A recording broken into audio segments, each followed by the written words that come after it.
My name's Sue Larkey. Many of you know me, been to my workshops, follow me on Facebook. Today I want to share with you a fantastic new picture book, The Disappointment Dragon. Many of you know the red beast that helps children understand anger and the Panicosaurus which helps children with anxiety. These three books honestly should be in every home and school. They are so fantastic for helping children understand anger, anxiety and disappointment. But what's exciting, it explains to children that all children have these emotions, all children have these feelings, and it talks about what to do. The other reason I love these books is when I have a child with autism on the spectrum in my classroom and they've gone under the table, if other children understand that child's just panicking and anxious, they can understand why the child's gone under the table, say if there's a relief teacher in the room. So it helps other children understand the behaviour they're seeing, and then they can be more supportive. But the latest book about disappointment, I think all kids struggle with disappointment, and I've been reading a lot of research, whereas parents, myself having 3 kids, we tend to not want our kids to experience failure. Yet failure is really important, not getting into a team, missing out on something. And this book talks about that, and it's just gorgeous.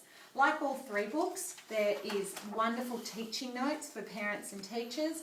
But I think just starting off, reading the book, looking at the pictures on the front, talking about if you ever experienced disappointment, and then reading the book gives you lots of ideas to talk about as a class or with your children. This is the Disappointment Dragon. Everybody knows him and nobody likes him. He shows up when we have our hopes dashed and our dreams destroyed. The Disappointment Dragon would like us to choose to travel with him to his home in the Valley of Despair. He would like us to stay there with him for a longest period as possible. You see, our disappointments fuel his flight, and if we let him, he can fly us deep into the Valley of Sadness and Regrets. So you could start off reading this and then talk about whenever you felt regrets or sadness. And I find it amazing how many children can actually tell you that. So I like to, as a classroom teacher, start off with this one. We talk about anger and talk about when we've been angry, what was the experience of anger, where did we feel it in our body, did we heart go up, did we go red in the face, what was anger like? And then what helped us calm down? Then, with the Panicosaurus, have we ever been anxious or worried?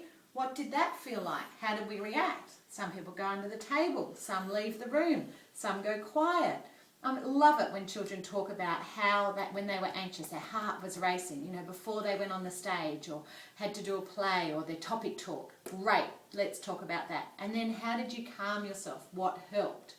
And then this one, with our disappointment. Have you ever been disappointed, not got in a team? There's a story in here where a girl gets sick and doesn't get to participate in something. So, family are coming to stay or a friend's coming for a sleepover and they can't come. These are all disappointments. And again, then talk about how that felt, because often when people are disappointed, they cry. Sometimes they, again, put their head down. Sometimes they don't want to talk. So how did that feel in your body? And then what helped? What made you feel better? I think teaching all children about these emotions makes a huge difference and helps all of them.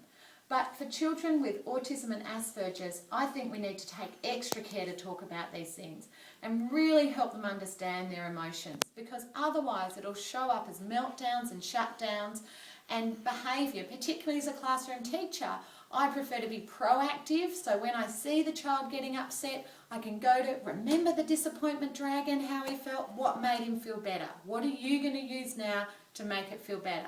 I also recommend taking photos of children doing the strategies, so when they refer back to it, there's a visual there, because most children on the spectrum are visual learners. So good luck, happy reading, and I can't wait to hear how you go with these books. Don't forget to have a look at www.suelarkey.com for teaching notes for the books, and we also have them available to buy online. And schools, of course, with all my books, you can get them on approval, have a look and send them back within 14 days if they're not for you. Thanks.